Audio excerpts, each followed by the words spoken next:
Assalamualaikum warahmatullahi wabarakatuh. Salam sejahtera untuk kita semua. Semoga di masa pandemi ini kita senantiasa sehat selalu dan diberikan rezeki yang berlimpah. Saya Dinda Vindia dan teman saya yang bernama Puspo Jalu Hanggarjito.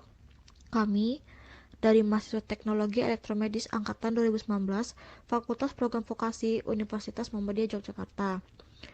Di sini saya dan teman saya akan menjelaskan tentang X-ray konvensional dan X-ray mobile. Tujuan kami untuk membuat video ini yaitu untuk memenuhi sebuah UK dari mata kuliah Praktikum Peralatan Radiologi Lanjut dengan dosen penempuh Bapak Joko Sukwono ST. Terima kasih kepada beliau yang telah memberikan tugas pengganti UK kali ini. Langsung aja mungkin pada materi pertama akan disampaikan oleh teman saya Puspo. Waktu dan tempat dipersilahkan. Yang pertama, kami akan menjelaskan tentang X-ray konvensional. Pengertian dari X-ray konvensional merupakan pesawat medik yang bekerja dengan menggunakan sinar X, baik untuk keperluan fluoroskopi dan radiografi. Pesawat sinar X harus memiliki sistem diafragma atau kolimator, pengatur berkas radiasi, sehingga apabila diafragma tertutup rapat, maka laju kebocoran radiasinya tidak melebihi batas yang diizinkan. Yang selanjutnya mengenai prinsip kerja dari sinar X konvensional. Awal mula terjadinya sinar X dari katoda atau filamen yang dipanaskan, hingga menyala dengan dialiri listrik dari transformator.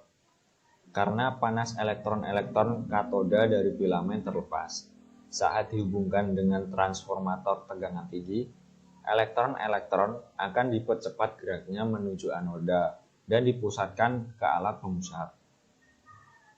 Filamen dibuat relatif negatif terhadap sasaran dengan memilih potensial tinggi.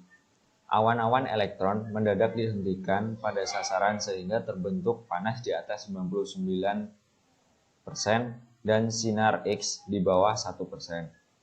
Pelindung timah akan mencegah keluarnya sinar X dari tabung, sehingga sinar X yang terbentuk hanya dapat keluar melalui jendela. Panas yang tinggi pada sasaran akibat benturan elektron dihilangkan oleh pendingin. Jumlah sinar X yang dilepaskan dapat dilihat pada alat setiap satuan waktu. Bagian-bagian tabung dari alat sinar X konvensional. Pertama, rangkaian pesawat ronsen. 1. Saklar. Berfungsi untuk menghubungkan suplai listrik PLN dengan pesawat ronsen. 2. Virus. Berfungsi sebagai pengaman. 3. Voltage kompensator. Alat yang berfungsi untuk mengkompensasi nilai tegangan yang diperlukan pesawat jika terjadi penurunan atau kenaikan pada suplai PLN. Jika tegangan naik, kita harus menambah jumlah lilitan primer dengan memutar selektor voltage kompensator, dan begitu pun sebaliknya. 4. Autotrafo. Alat untuk memindahkan daya listrik dari satu rangkaian ke rangkaian lain dengan cara menaikkan atau menurunkan tegangan ke seluruh pesawat. 5. Voltage indicator. Untuk mengetahui apa tegangan PLN mengalami kenaikan atau penurunan. 6. KVP selektor mayor.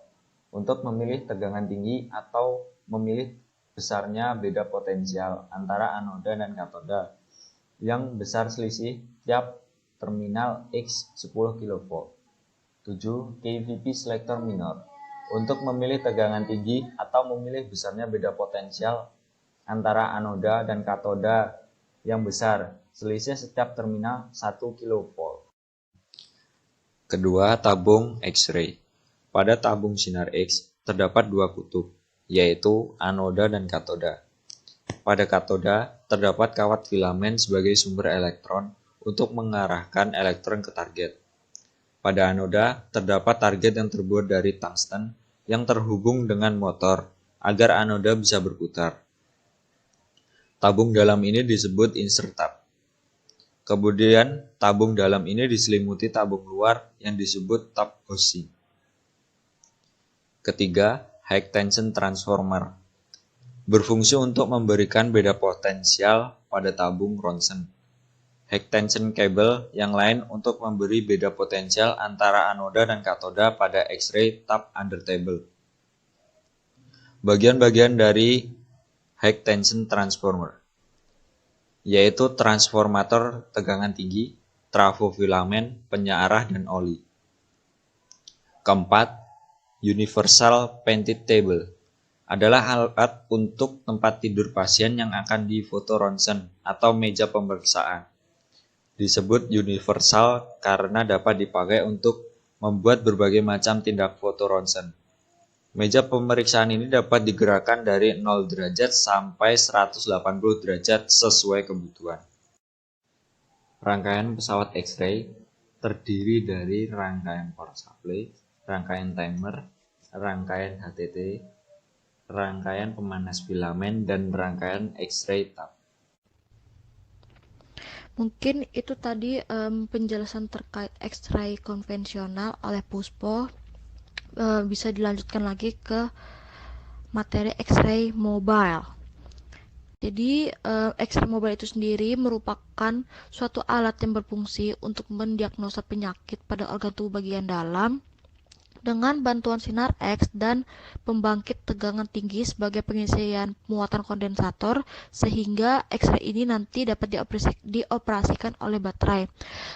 X-ray ini digunakan untuk tindakan radiografi dari satu ruangan ke ruangan lainnya. Prinsip kerja sendiri di alat ini bisa ada dua prinsip kerja ya.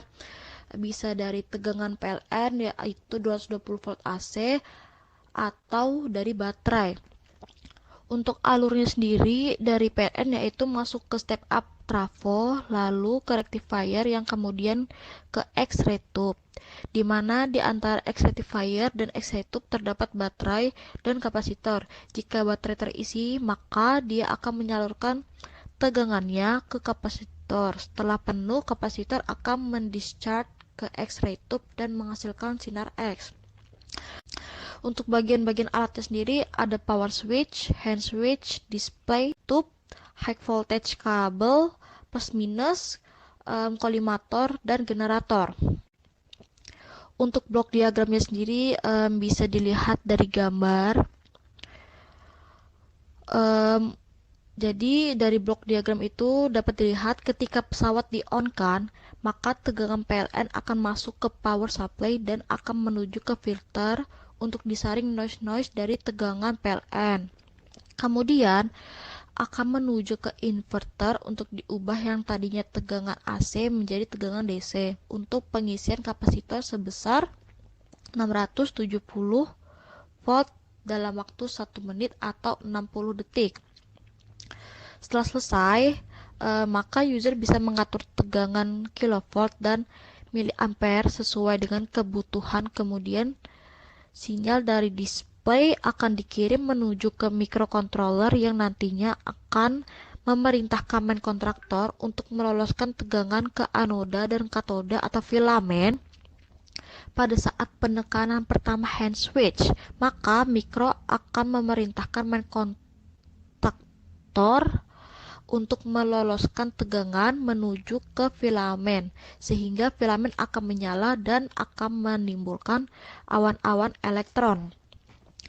Selain itu, main kontaktor juga akan meloloskan tegangan menuju ke motor driver, sehingga rotor akan berputar sekaligus akan mutar anoda dalam tabung setelah filamen dan rotating anoda bekerja. Maka mikro akan mengirimkan sinyal untuk ditampilkan di display untuk memberi isyarat bahwa penekanan hand switch kedua sudah dapat dilakukan. Ketika penekanan hand switch kedua, maka mikro akan memerintahkan main kontaktor meloloskan tegangan ke DC kontaktor, sehingga tegangan DC sudah tersimpan di dalam kapasitor akan mengalir menuju ke inverter kembali untuk diubah dari DC menjadi tegangan AC dengan frekuensi tinggi. Selanjutnya akan menuju ke HTT atau trafo tegangan tinggi untuk dikuatkan tegangannya. Kemudian tegangan akan disearahkan kembali menjadi tegangan DC dan menuju ke rotating anoda yang nantinya akan menyebabkan perbedaan potensial antara filamen dengan rotating anoda, sehingga akan terjadi penarikan elektron-elektron dari filamen menuju ke rotating anoda dan akan mengakibatkan sinar X. Nah, mungkin segitu aja dari penjelasan materi kami.